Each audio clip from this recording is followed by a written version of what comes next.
అందరికీ నమస్తే. శ్రీ కొమ్మూరి సాంబశివరావు గారు రచించిన సస్పెన్స్ థ్రిల్లర్ డిటెక్టివ్ నవల 'భయం లేదు' తర్వాత భాగం. ముందు భాగాల కోసం డిస్క్రిప్షన్లో మరియు కామెంట్ బాక్స్లో ఈ నవల ప్లేలిస్ట్ లింకు ఉన్నది, ఒకసారి చూడండి. ఇక కథలోనికి వెళితే, రాధకి జరిగిన అనుభవాలు, మొదటి రోజు, రెండవ రోజు, తర్వాత గ్రెగరీ వచ్చిన తర్వాత జరిగినవి, తను వెళ్ళిన తర్వాత జరిగినవి అన్నీ విపులంగా వ్రాశాడు. దెయ్యం కాకపోతే ఏది ఎవరు ఎలా చేసి ఉండవచ్చో ఇంకొక వైపు వ్రాసుకున్నాడు. ఇదంతా వ్రాసుకోవటానికి చాలాసేపు అయింది. 2 గంటలకి రాజు తిరిగి వచ్చాడు. సారీ సార్, మీరు చెప్పిన పరిమితి దాటి అటూ ఇటూ 300 మైళ్ళు, మొత్తం కోస్తా అంతా 600 మైళ్ళు 2 సార్లు తిరిగి వచ్చాను. అటువంటి ఇల్లు ఏదీ లేదు అన్నాడు. యుగంధర్ నిట్టూర్చాడు. అవును, డిసప్పాయింట్ అయ్యాను అన్నాడు. కాసేపట్లో కాత్య తిరిగి వచ్చింది. Sorry sir, Purushottam Madras police రికార్డుల్లో లేడు. ఏదో పని మీద వెళ్ళినట్లు మళ్ళీ రాధ ఇంటికి వెళ్ళి పురుషోత్తానికి తెలియకుండా అతని వేలిముద్రలు కూడా తెచ్చి ఇన్స్పెక్టర్కి ఇచ్చాను. ఆ వేలిముద్రలు, పురుషోత్తం బొమ్మ మీరు పెన్సిల్తో గీసినది టెలికాస్ట్ చేసి అన్ని రాష్ట్ర పోలీసు అధికారులకి, సిబిఐకి పంపించారు. ఏమైనా తెలిస్తే వెంటనే కబురు చేస్తామన్నారు ఇన్స్పెక్టర్ స్వరాజ్యరావు అన్నది కాత్య. Thank you. 3 అయ్యింది, ఇక మనం వెళదాం అన్నాడు యుగంధర్. అంతలో టెలిఫోన్ మోగింది. ఎస్ యుగంధర్ అన్నాడు. నేను విశ్వనాథం. ఆ పార్టీ స్వయంగా రారట, రావాల్సిన అవసరం లేదట. ఎస్టేట్ ఏజెంటు అడ్వాన్స్ ఇస్తారట, రిజిస్ట్రేషన్ అప్పుడు అసలు పార్టీ వస్తారట అని చెప్పాడు విశ్వనాథం. అయితే రావలసిన అవసరం లేదని, రాధ ఇల్లు అమ్మదని చెప్పేయండి అన్నాడు యుగంధర్. అదేమిటి యుగంధర్, మంచి బేరం. ఎక్కడికి పోదు. ఇల్లు కావాలని అంత ఆత్రం చూపిస్తున్న వాళ్ళు బహుశా ఆఫర్ ఇంకా ఎక్కువ చేయవచ్చు అన్నాడు యుగంధర్. యుగంధర్, రాజు, కాత్య రాధ ఇంటికి చేరుకునేటప్పటికీ చీకటి పడిపోతోంది. బయట లాన్లో రాధ, గ్రెగరీ నెట్ లేకుండానే బ్యాడ్మింటన్ ఆడుతున్నారు. పురుషోత్తం దూరంగా కూర్చుని ఏదో పుస్తకం చదువుకుంటున్నాడు. యుగంధర్ క్రెజ్లర్ కారు పోర్టుకోలో, రాధ అంబాసిడర్ కారు వెనకాల ఆగగానే ముగ్గురు కారు దగ్గరికి వచ్చారు. Excuse me for the joke అని నవ్వుతూ, గ్రేట్ డిటెక్టివ్ యుగంధర్ గారు భుజంగరావు దెయ్యం నివాస స్థలం కనుక్కుని వచ్చారా అడిగాడు గ్రెగరీ. దెయ్యం నివాస స్థలం ఇదేగా, మీ కంపెనీలోనే ఉన్నాడు భుజంగరావు అన్నాడు రాజు నవ్వుతూ. వేరే పని మీద వెళ్ళారా లేక అడిగాడు పురుషోత్తం. అందరూ హాల్లోనికి వెళ్లారు. దీపాలు వెలిగించారు పనివాళ్ళు. అందరూ జాగ్రత్తగా వినండి. నా ఆదేశాలని తూచా తప్పకుండా పాటించండి. రాత్రి దాదాపు ఒకే సమయానికి మనందరికీ మెలకువ వస్తుంది. ఏవో చప్పుళ్లతోనో, మంత్రాలు దండకాలు చదువో మనందరినీ క్రిందకి వెళ్ళేటట్లు చేస్తుంది ఆ దెయ్యం. దెయ్యమేనని ఒప్పుకుందాం ప్రస్తుతానికి. మనం కిందకి వెళ్లకుండా, మన గదుల్లోంచి కదలకుండా అక్కడే ఉంటే ఏం జరుగుతుంది? భుజంగరావు దెయ్యం మన గదిలోనికి వస్తుందా? వచ్చి ఏం చేస్తుంది? కనుక ఎవ్వరూ ఈ రాత్రి ఎటువంటి పరిస్థితుల్లోనూ వాళ్ళ గదిలోంచి బయటికి రావద్దు అన్నాడు Yugandhar. That is a very nice advice అన్నాడు గ్రెగరీ. కాత్య, ఒంటిగా పడుకోవడం నీకు భయం అయితే నువ్వు నాతో, రాజుతో మా గదిలో పడుకో అన్నాడు యుగంధర్. నో థ్యాంక్ యూ, నాకేం భయం లేదు అన్నది కాత్య. పురుషోత్తం గారు, మీరు కూడా మా గదిలో కానీ, గ్రెగరీ రాధతో వాళ్ల గదిలో కానీ, కాత్య గదిలో కానీ అన్నాడు రాజు. పురుషోత్తం నవ్వి, ఆడది కాత్య తనకే భయం లేదనగా నేను మాత్రం భయపడాలా? చావు అంటే నాకు భయం లేదు. నాకు భార్య, పిల్లలు ఎవరూ లేరు.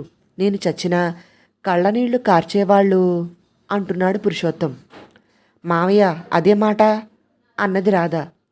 సరే, నిద్ర మెలకువ వచ్చినా, టైం ఎంతైనా, ఏ చొప్పుడైనా ఎవరూ వాళ్ళ గదిలోంచి బయటికి రావద్దు. భుజంగరావుని, మంత్రాలని, దండకాలని మనం భంగం చేయవద్దు అన్నాడు యుగంధర్.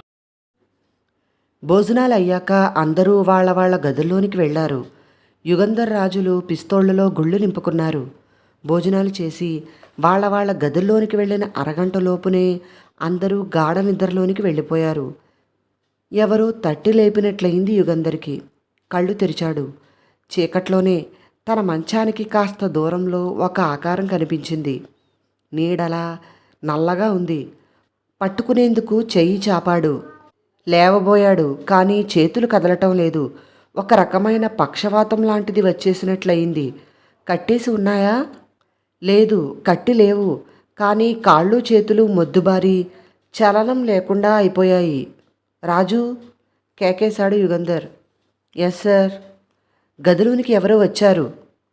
అవును, నన్ను తట్టి లేపారు. నీడలా ఉంది. దగ్గరికి వచ్చింది, పట్టుకోలేకపోయాను. నా చేతులు కదలటం లేదు, కాళ్ళు కూడా కదలటం లేదు అన్నాడు రాజు. నీకు అలాగే ఉందన్నమాట. మనం అసలు ఇంట్లో ఉన్నామా లేక బూజు పట్టిన ఆ పాత ఇంట్లో ఉన్నామా అడిగాడు యుగంధర్. ఆ దెయ్యం ఇంట్లోనే ఉన్నాం. నా పక్క మీద బల్లులు తిరుగుతున్నాయి, మొహం మీద బొద్దింకలు వాలుతున్నాయి. అరవాలనిపిస్తుంది, భరించలేకుండా ఉన్నాను. దులిపేందుకు చెయ్యి కూడా రావటం లేదు. అరిస్తే ఎవరైనా భయపడతారేమో అంటున్నాడు రాజు. అంతలోనే దూరాన్నించి మంత్రాల్లాంటి శబ్దాలు వినిపించటం ప్రారంభించాయి. కానీ చాలా దూరం నుంచి వస్తుంది శబ్దం. అహంకార, దురహంకార, గీర్వాణ, గర్వ, హ్రీం హ్రీం, నాశన, వినాశన, అంగవైకల్య, అంగచంచల, అచేతన, హ్రీం హ్రీం. అర్థమైందా రాజు అడిగాడు యుగంధర్. ఆ మంత్రాలు చదివి చేతబడి చేసినట్లు మనకి కాళ్ళు చేతులు రాకుండా చేస్తున్నాడు అంటున్నాడు రాజు. అంతలోనే ఒక పొలికేక, కెవ్వున కేక, బొడ్డులోంచి ఊపిరి అంతా తీసుకుని వేసిన పెద్ద కేక వినిపించింది. కాత్య, కాత్య అరుస్తుంది అన్నాడు యుగంధర్. అవును, ఎంతో భయంకరమైన విషయమైతే తప్ప ఎంతో జడుసుకునేంత భయం కలిగితే కానీ అలా అరవదు అన్నాడు రాజు. కాత్య, కాత్య ఏమిటి కేకేశాడు యుగంధర్. కానీ తెలుసు, తన అరుపు కాత్యాకి వినిపించదని. కాత్య కేకల్లో తన కేకలు మునిగిపోతున్నాయి. గ్రెగరియో, రాధో, పురుషోత్తమో లేచి వెళ్ళరేం అన్నాడు రాజు. వాళ్ళకి మనలా కదలలేని స్థితి కలిగి ఉండవచ్చు, లేదా నా ఆజ్ఞని తూచా తప్పకుండా పాటిస్తున్నారేమో. ఎవరిని గదుల్లోంచి కదలవద్దన్నానుగా అన్నాడు యుగంధర్. కాత్య అరుపులు ఆపటం లేదు, అరుస్తూనే ఉంది. యుగంధర్ రాజుల చెవులు చిల్లులు పడుతున్నాయి. రాజు, ఇది భరించలేను, లేవాలి, వెళ్ళాలి, కాత్యని అంటున్నాడు యుగంధర్. మూర్ఖుడా, జ్ఞానం ఉన్నదనుకునే అజ్ఞానుడా, నా శక్తి నీకు ఇప్పుడు తెలిసిందా అని చాలా దగ్గరగా మాటలు వినిపించాయి. యుగంధర్ ఏమీ మాట్లాడలేదు. నువ్వెక్కడున్నావో తెలుసుకోవాలా? చూడు. మళ్ళీ మాటలు. కళ్ళు జిగేలుమన్నాయి. గదంతా ఒక్కసారి ఒక్క అరక్షణం వెలుగుతో నిండిపోయింది. మరుక్షణం మళ్ళీ చీకటి. ఆ అరక్షణంలోనే అంతా చూశాడు యుగంధర్. పాత ఇల్లు, పెచ్చులుపోయిన గోడలు, బొద్దింకలు, బల్లులు, బూజు. ఇదే ఆఖరి హెచ్చరిక. నువ్వు చెబితే ఆ చిన్నపిల్ల రాధ ఇల్లు వదిలిపోతుంది. చెప్పు, లేదా మీ అందరి ప్రాణాలు తీసేస్తాను. ఈ రాత్రికి క్షమిస్తున్నాను. కాసేపట్లో మీ కాళ్ళు చేతులు స్వాధీనంలోనికి వస్తాయి. హ్రీం. తర్వాత నిమిషం పాటు నిశ్శబ్దం. మళ్ళీ దూరాన్నించి వినిపిస్తున్నాయి శబ్దాలు. అనుగ్రహశక్తి, శక్తిస్వరూప, ప్రసాదితం, అంగబలం, క్షమోక్షమ. ఇవే శబ్దాలు 10 సార్లు వినిపించాయి. తిమ్మిరెక్కినట్లు కాళ్ళు చేతులు జలజలమన్నాయి యుగంధర్కి. తర్వాత నెమ్మదిగా కాస్త కదల్చగలిగాడు. 10 నిమిషాల తర్వాత లేచి నిలుచోగలిగాడు. రాజు, పిలిచాడు యుగంధర్. ఆశ్చర్యం, కాళ్ళు చేతులు వచ్చేశాయి అన్నాడు రాజు. పద, కాత్య ఏమైందో చూడాలి. టార్చ్ తీసుకో, రివాల్వర్ కూడా అన్నాడు యుగంధర్. సార్, దిండు కింద టార్చ్ లేదు, రివాల్వర్ కూడా లేదు. అవును, నా దిండు కింద లేవు. సిగరెట్ లైటర్ ఉందా? ఉంది అన్నాడు రాజు. వెలిగించు. రాజు వెలిగించాడు. ఒక్కసారి గది చూసి ఆర్పేశాడు. మీ లైటర్ అడిగాడు యుగంధర్ని. ఉన్నది, పొదుపుగా వాడుకోవాలి, పద అన్నాడు గదిలోంచి బయటకు వెళుతూ యుగంధర్. పరిగెత్తాడు కాత్య గదిలోనికి. తలుపులు తెరిచే ఉన్నాయి. కాత్య ఇంకా పొలికేకులు వేస్తోంది, ఆపటం లేదు. కాత్య, కాత్య అంటూ యుగంధర్ లైటర్ వెలిగించాడు.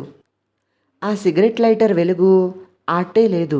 ఆ కాస్త వెలుగులో పక్క మీద ఇటు నుంచి అటు దొర్లుతూ మెడకి, పొట్టకి, చేతులకి చుట్టుకుంటున్న పాముతో సతమతమవుతూ అరుస్తున్న కాత్యాని చూడగానే యుగంధర్ లైటర్ కింద పెట్టి కాత్య మెడకి చుట్టుకున్న పామును పట్టి లాగాడు. ఎంత లాగుతున్నా అది చేతిలోంచి జారి తప్పించుకుని కాత్యాని చుట్టుకుంటుంది. రాజు జేబులోంచి తాళం చెవులు గుత్తి దానికున్న చాకు తీసి పాముని అడ్డంగా కోసేశాడు. అలా 2 చోట్ల కోసాక పాము ముక్కలయ్యి కాత్యా మీద నుంచి జారి పక్క మీద కింద పడిపోయింది. ముచ్చెమటలతో దడదడమంటున్న గుండెతో వణుకుతున్న కాళ్లతో కాత్యా లేచి నిలుచున్నది. సిగరెట్ లైటర్ కాంతిలో కాత్యా యుగంధర్ని చుట్టుకుని ముక్కలు ముక్కలై పడి ఉన్న పామును చూస్తూ నిలుచున్నది. అవును, చీకట్లో అలా పాము చుట్టుకుంటే చాలా భయంగా ఉంటుంది. ఇక భయం లేదు కాత్యా, ఇది తాచుపాము కాదు, బురదపాము అన్నాడు యుగంధర్ పాముని పరీక్షగా చూసి. కాత్య మొహం తుడుచుకుంది. మతి భ్రమించినట్లు మాట్లాడకుండా నిలబడిపోయింది. రాజు, గ్రేగరీ, రాధా ఇద్దరూ ఏమయ్యారు? ఎందుకు వాళ్ళ గదుల్లోంచి బయటికి రాలేదో కనుక్కో, వెళ్ళి చూడు అన్నాడు యుగంధర్. తలుపు తీయగానే తెరుచుకుంది. మిస్టర్ గ్రేగరీ, మిస్ రాధా పిలిచాడు తలుపు దగ్గరే నిల్చుని రాజు. జవాబు లేదు. రాజు సిగరెట్ లైటర్ వెలిగించాడు. ఆ కాంతిలో 2 మంచాల మీద దూరంగా పడుకున్న రాధా గ్రేగరీలను చూశాడు రాజు. అదేమిటి, చలనం లేకుండా అలా పడున్నారు? కళ్ళు తెరిచే ఉన్నాయి. జవాబు చెప్పరేం? మళ్ళీ పిలిచాడు. గ్రేగరీ, రాధా అని. అయినా వాళ్ళు పలకటం లేదు. రాజు వైపే చూస్తున్నారు జాలిగా. కనురెప్పలు ఆడుతున్నాయి. ఊపిరి పీలుస్తున్నారు. హమ్మయ్య! రాజుకి తనకే ప్రాణం వచ్చినట్లయింది. దగ్గరికి వెళ్ళి ఏమైంది, మాట్లాడరేం అడిగాడు. అయినా వాళ్ళు జవాబు చెప్పటం లేదు, కదలటం లేదు. అంతలో తలుపు దగ్గర నుంచి రివ్వున గాలి వచ్చింది. రాజు చేతిలో లైటర్ కింద పడిపోయింది. మరుక్షణం ఏదో ఆకారం లోపలికి వచ్చి రాజుని ఒక్క తోపు తోసింది. ఆకస్మికంగా జరిగిన ఈ సంఘటన వల్ల రాజు ముందుకు పడిపోయాడు. తక్షణం లేచి ఆ ఆకారాన్ని పట్టుకుందామనుకున్నాడు. కానీ కనిపించని ఆ చీకట్లోనే అక్కడ ఎవరూ లేరని తేలింది. కింద పడ్డ లైటర్ కోసం నేలంతా వెతికాడు. ఎక్కడా కనిపించలేదు. హీం హీం హ్రీం హ్రీం అహంకార దురహంకార అజ్ఞాన అవివేక మానవ అన్న మాటలు వినిపించాయి. రాజు చెవులు రిక్కించుకుని వింటున్నాడు. ఎక్కడి నుంచి వస్తున్నాయి? ఎటువైపు నుంచో తెలిస్తే అటు వెళ్ళి పట్టుకోవచ్చు. కానీ పైనుంచి గాల్లోంచి వస్తున్నట్లున్నాయి ఆ మాటలు. నా శక్తి మీకు తెలియదు. ఒక శబ్దం ఉచ్చరిస్తే చాలు నీ ప్రాణాలు పోతాయి. ఈ ఇద్దరిని, ఈ అప్రాచ్యుడిని, ఈ పసిపిల్ల రాధని చేతులు కాళ్ళు కదలకుండా కూడా చేశాను. ఇక వాళ్ళు మోగవాళ్ళు, మాట్లాడలేరు. నువ్వు ఎవరు? అడిగాడు రాజు. అవివేకం వల్ల అలా ప్రశ్నిస్తున్నావా? నేను భుజంగరావుని. ఇదే ఆఖరి హెచ్చరిక. ఇక మళ్ళీ కనికరం చూపించను. ఇంకొకసారి మీరు ఇలా మొండిగా నా హెచ్చరిక పాటించకపోతే ఈసారి మీ ప్రాణాలు తీసేస్తాను. ఈ ఒక్కసారికి జాలి వేసి రాధకి, ఆ అప్రాచ్యుడికి వారి కంఠస్వరాలు, వారి అంగబలం వాళ్ళకి ప్రసాదించాను. రాజు ఊపిరి బిగబెట్టాడు. హ్రీం హ్రీం హ్రీం శబ్దస్వరూపిణి, శక్తిస్వరూపిణి, కంఠస్వర ప్రసాదితాం, అంగబల ప్రార్థనం, హ్రీం హ్రీం అన్న పదాలు వినిపించాయి. రాజు ఇంకా తన సిగరెట్ లైటర్ కోసం నేలంతా వెతుకుతున్నాడు. అంతలో గదిలో కొద్దిగా వెలుగు పడింది. రాజు తలుపు వైపు చూశాడు. యుగంధర్, కాత్యాలు నిలుచుని ఉన్నారు తలుపు దగ్గర. సార్, రాధా గ్రేగరీని చూడండి అన్నాడు రాజు. తెలుసు, అంతా విన్నాను అన్నాడు యుగంధర్. ఎక్కడి నుంచో తగ్గు స్థాయిలో హ్రీం హ్రీం హ్రీం హ్రీం శబ్దస్వరూపిణి, శక్తిస్వరూపిణి అని వినబడుతోంది. రాధ కళ్ళు కదిలించింది. గ్రేగరీ చేతులు రుద్దుకుంటున్నాడు. ఆ మంత్రాలు వినిపిస్తున్నాయి. రాధ లేచి నిలుచున్నది. గ్రేగరీ మంచం మీద కూర్చున్నాడు. థ్యాంక్ గాడ్, నేనిప్పుడు మాట్లాడగలుగుతున్నాను. నా గొంతు పోయింది అరిచాడు కంగారుగా గ్రేగరీ. అవును, నా కంఠస్వరమూ వచ్చేసింది అన్నది రాధ. అవును, భుజంగరావు దెయ్యం మరీ క్రూరమైనది కాదు. పాపం కొంత జాలనేది ఉంది అన్నాడు యుగంధర్. మనిషి చెయ్యలేని ఈ సంఘటనలను చూసిన తర్వాత కూడా యుగంధర్ అలా అంత వ్యంగ్యంగా ఎందుకు అన్నాడో ఎవరికీ అర్థం కాలేదు. What is your organs Yugandhar? ఇంకా ఈ ఇంట్లో దెయ్యం లేదని అంటారా అడిగాడు గ్రేగరీ. నాకు చర్చించేందుకు ఓపిక లేదు, నిద్ర వస్తుంది అని యుగంధర్ అక్కడే నేల మీద పడుకుని క్షణంలో నిద్రపోయాడు. అవును, నాకు నిద్ర వస్తుంది అంటూ రాజు నేల మీదకి ఒరిగిపోయాడు. కాత్య అక్కడి నుంచి తడబడుతూ రాధ మంచం మీదకి వెళ్ళి పడుకున్నది. అప్పటికే రాధా గ్రెగరీ గాఢ నిద్రలోనికి వెళ్ళిపోయారు. రాజుకి మెలకువ వచ్చింది. కళ్ళు తెరిచాడు. చీకటిగా ఉంది. కటిక నేల మీద పడుకున్నాడు. ఎందుకు? తన మంచం, తన గది అవన్నీ ఏమయ్యాయి? కొద్ది కొద్దిగా జ్ఞాపకం వచ్చింది. అంతా జ్ఞాపకం వచ్చింది. అది రాధా గ్రెగరీల గది. తను, కాత్య, రాధా గ్రెగరీ అందరూ ఇక్కడే ఉన్నారా? అదే గదా? అదే రాత్రా? ఎంతసేపయింది? లేవబోయాడు. కాళ్ళు కదలటం లేదు, చేతులు కూడా కదలలేదు. అరుద్దామనుకుంటున్నాడు. కంఠంలోంచి శబ్దం రావటం లేదు. రాధకి, గ్రెగరీకి కలిగిన దుస్థితి జ్ఞాపకం వచ్చింది. తలుపు ఎటుంది? యుగంధర్ ఎక్కడున్నారు? అసలు తను బ్రతికే ఉన్నాడా? దెయ్యం తనని చంపేసిందా? ఏవేవో పిచ్చి పిచ్చి ఆలోచనలతో మనసు ఒక రకమైన మత్తులో ఉంది. తలుపు దగ్గర తళతళా ఏదో మెరిసింది. ఆ మెరుపు వెలుగులో చూశాడు రాజు తన పక్కనే పడుకుని ఉన్న యుగంధర్ని, మంచం మీద పడుకున్న రాధ, కాత్యాలని, గ్రెగరీని. అందరూ కళ్ళు తెరిచి చూస్తున్నారు. తలుపు దగ్గర అవతల నడవాలో చిరుమంటలు ప్రారంభమయ్యాయి. ఆ చిరుమంటలు నెమ్మదిగా పెద్దవి అయ్యాయి. తలుపుకి అవతల ఏమున్నది? కనిపించనంత దట్టంగా మంటలు. ఇల్లు కాలిపోతుందేమో. కాలిపోయే ఇంట్లో కదలలేని స్థితిలో ఉన్నవాళ్ళు ఇప్పుడెలా?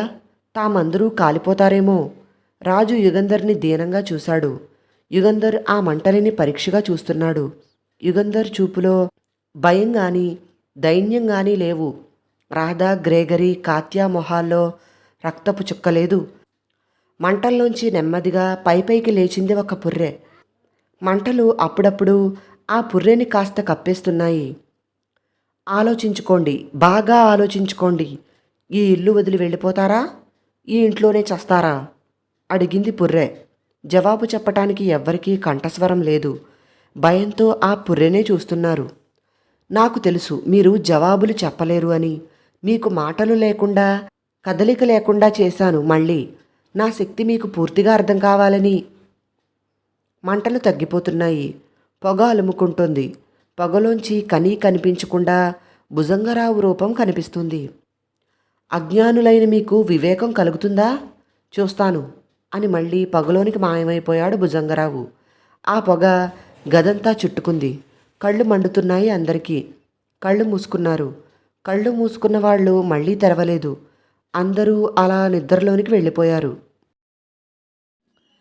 మిస్టర్ యుగంధర్, ఇక ఏ రుజువులు అవసరం లేదనుకుంటాను. ఇంకొక రాత్రి ఈ ఇంట్లో గడిపితే ఈ ఇంట్లో దెయ్యం ఉన్నది లేనిది నిశ్చయిస్తాను అని నిన్న చెప్పారు. రాత్రి మనకి జరిగిన అనుభవాల తర్వాత ఇక సందేహించాల్సిన అవసరం లేదనుకుంటాను. వీలైనంత త్వరలో సామానులు సర్దుకుని ఇంట్లోంచి వెళ్ళిపోదాము. ఏమంటారు? అడిగాడు గ్రెగరీ. అందరూ కాఫీ తాగుతూ డైనింగ్ రూమ్లో ఉన్నారు. యుగంధర్ గ్రెగరీకి జవాబు చెప్పలేదు. పురుషోత్తం గారు, రాత్రి మీకు ఏ అనుభవం కలిగింది? రాత్రి మీరు మాకు అసలు కనిపించలేదు అడిగాడు యుగంధర్. రాత్రా నేను హాయిగా నిద్రపోయాను అన్నాడు పురుషోత్తం. యుగంధర్ గారు, మీరు గ్రెగరీ ప్రశ్నకి జవాబు చెప్పలేదు అని జ్ఞాపకం చేసింది రాధ. గ్రెగరీ ప్రశ్నకి జవాబు చెబుతాను. నా సలహా కూడా చెబుతాను. నా సలహా తూచా తప్పకుండా పాటిస్తానని మాట ఇస్తేనే అన్నాడు యుగంధర్. రాధ తల ఊపింది. ఈ ఇంట్లో దెయ్యం ఉంది. మన చేతులు కాళ్ళు కదలకుండా చేస్తోంది. ఇల్లుని మారుస్తోంది. పాములను తెచ్చి బురదపాములనే మీద పడేస్తుంది. అంతేకాని నిజంగా భుజంగరావు ఎవరికీ హాని చేయటం లేదు. అంటే భుజంగరావు దెయ్యం అన్నాడు యుగంధర్. రాధ చెప్పిన దాన్ని బట్టి జాలివేసి ఇంతవరకు ఎవరికీ హాని చేయలేదు. ఇంకా ఈ ఇంట్లో ఉంటే అంటున్నాడు గ్రెగరీ. మనం ఈ ఇంట్లో ఉంటే తనకి అంతగా ఇష్టం లేకపోతే భుజంగరావు దెయ్యం, అన్ని శక్తులున్న దెయ్యం ఎప్పుడో రాధని మనందరినీ చంపేసి ఉండేది. ఆ దెయ్యం మంచిది అన్నాడు యుగంధర్. అంటే అడిగాడు పురుషోత్తం. ఇంకొక రాత్రి ఈ ఇంట్లో గడుపుదామని. ఇష్టం లేని వాళ్ళు వెళ్ళిపోవచ్చు అన్నాడు యుగంధర్. మీ సలహా చాలా డేంజరస్గా ఉంది అన్నాడు గ్రేగరీ. రాధ మాట ఇచ్చింది ఈ ఇంట్లో ఉండవచ్చునని అన్నాడు యుగంధర్. మై గాడ్, ఇంకొక రాత్రే ఈ దయ్యాల కొంపలో నా గుండె ఆగిపోయి చచ్చిపోతాను అన్నాడు గ్రేగరీ. అయితే గ్రేగరీ, నువ్వు సిటీకి వెళ్ళి హోటల్లో ఉండు. మాట ఇచ్చాను కాబట్టి నేను పాటిస్తాను అన్నది రాధ. పురుషోత్తం గొంతు సవరించుకున్నాడు. యుగంధర్ గారు, రాత్రి మీకు కలిగిన అనుభవాలు రాజు, రాధా వాళ్ళంతా నాకు చెప్పారు. ఎందువల్లో భుజంగరావు దెయ్యం నన్ను నిద్రలోంచి లేపలేదు. అంతటి ఘోరమైన భయంకరమైన అనుభవం కలిగిన తర్వాత, ఆ దెయ్యం శక్తులు కళ్ళారా చూసిన తర్వాత, ఆ శక్తుల ప్రభావానికి లోనైన తర్వాత కూడా మీరు ఇంకా మొండిగా అన్నాడు పురుషోత్తం.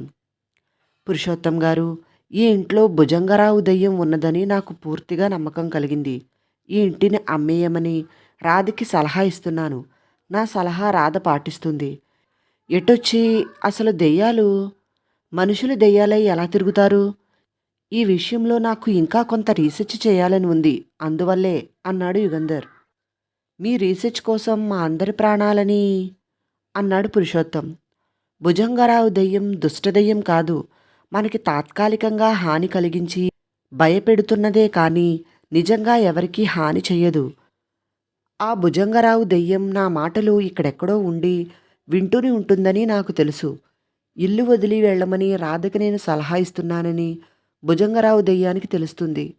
భుజంగరావు దెయ్యం శక్తులు ఇంకా కొన్ని చూడాలని ఉంది, అంతే అన్నాడు యుగంధర్. ఫీట్లు చూసేందుకు ఇది సర్కసా అన్నాడు గ్రేగరీ. యుగంధర్ భుజాలు చరిచి, మీ ఇష్టం, నేను ఈ రాత్రి ఇక్కడ ఉంటున్నాను అన్నాడు. రాజుని, కాత్యాని రాధ ఇంట్లోనే వదిలి యుగంధర్ క్రిజ్లర్ కారులో బయలుదేరాడు. తిన్నగా త్యాగరాయ నగరంలో ఉన్న తమిళనాడు క్లినికల్ ల్యాబొరేటరీకి వెళ్ళగానే అక్కడున్న పాథాలజిస్టు యుగంధర్ని చూసి లేచి నిలబడి షేక్ హ్యాండ్ ఇచ్చి, చాలా రోజులైంది మీరు ఇటు వచ్చి అన్నాడు.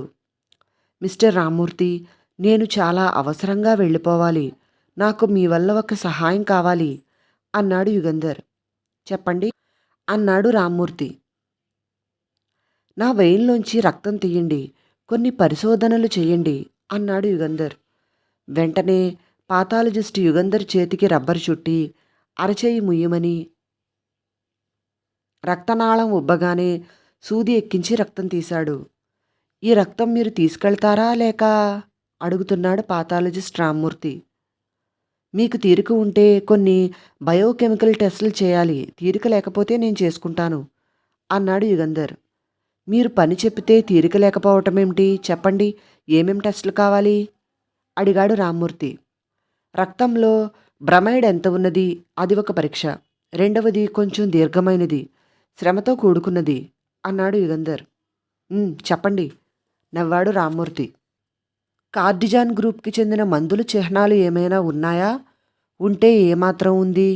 అలాగే బ్రమైడ్ రక్తంలో ఎంత ఉన్నదో చూసి దాన్ని బట్టి రాత్రి ఏమాత్రం బ్రమైడ్ రక్తంలో ఉండి ఉండవచ్చు. ఇవి నాకు కావలసిన విషయాలు అన్నాడు Yugandhar.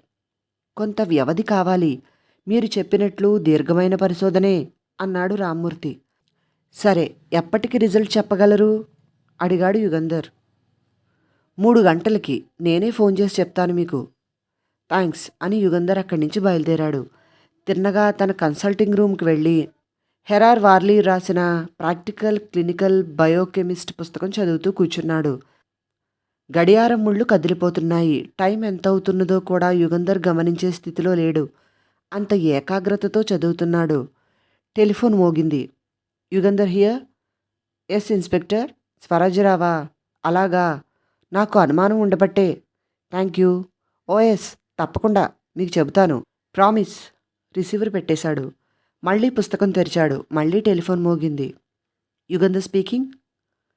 Yes mister Rammurthy. Thank you very much. చెప్పండి. అలాగా, అంతే, అవును, నేను అలాగే అనుకుంటున్నాను. ఓహో, కార్డిజాన్ ట్రేస్ ఉందన్నమాట. ఉండి ఉండాలి. అదేమిటి, నాకు తెలియదు. రిటాలిన్ అంటే కెమికల్ ఫార్ములానా? ఓహో, that is really A news to me. Thank you. Receiver పెట్టేశాడు. పుస్తకం మూసేశాడు. కథ కొనసాగుతుంది. తర్వాత ఏం జరిగిందో వచ్చే భాగంలో తెలుసుకుందాం. విన్నందుకు అందరికీ చాలా చాలా థ్యాంక్స్. నచ్చితే వీడియోని లైక్ చేసి నా ఛానల్ను సబ్స్క్రైబ్ చేసుకోండి ప్లీజ్. మరిన్ని కథలు నవలల కోసం డిస్క్రిప్షన్లో మరియు కమెంట్ బాక్స్లో ప్లేలిస్ట్ల లింక్స్ ఉన్నాయి, ఒకసారి చూడండి. ధన్యవాదములు. మీ ప్రసన్న.